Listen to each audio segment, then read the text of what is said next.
Pokémon GO may be proving insanely popular, but people who are downloading the Android app from non-official app stores could be putting themselves at risk of cybercrime. People are resorting to downloading the game from third-party sources because the app is not yet officially available worldwide.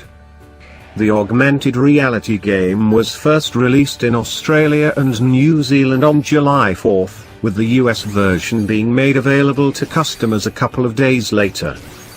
However, Nintendo have paused rolling the game out to the rest of the world because they're worried that they will overload their servers.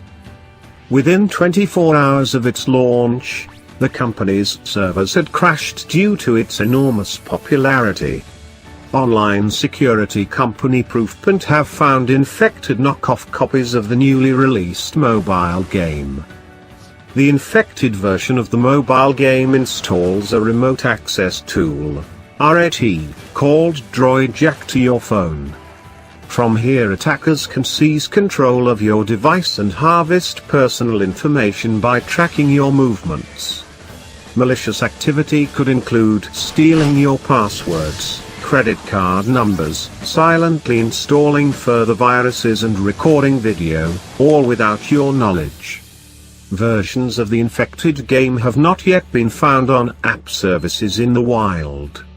Yet the cybersecurity firm warned that, should an individual download an APK from a third party that has been infected with a backdoor, such as the one we discovered, their device would then be compromised.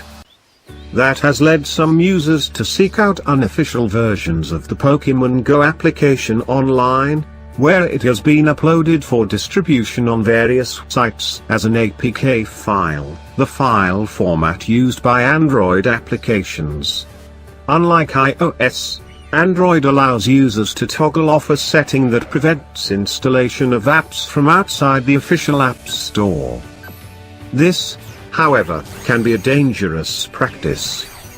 In the case of the infected APK version of Pokémon GO that the security researchers discovered, there's no way for players to tell if they had installed malware without digging into the app's permissions and then comparing them to the official app's permissions. A second method involves comparing the SHA-256 hash of the APK to the official version, but we wouldn't call this a consumer-friendly method. More information on that is here. In fact, the compromised application has the same startup screen as the legitimate version, the researchers pointed out.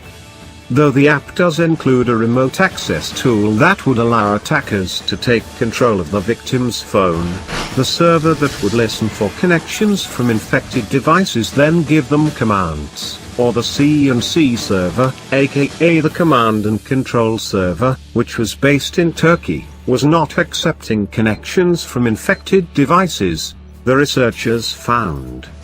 That being said, the fact that malware authors are already toying around with fake Pokémon GO apps should be a word of warning to anyone thinking of seeking out the game through unofficial means.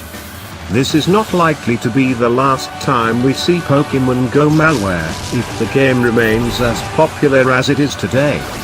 Cybercriminals can take advantage of the popularity of applications like Pokémon GO to trick users into installing malware on their devices. To protect yourself from possible infections, your best bet is to only download the game from the official App Store, and not a third-party site.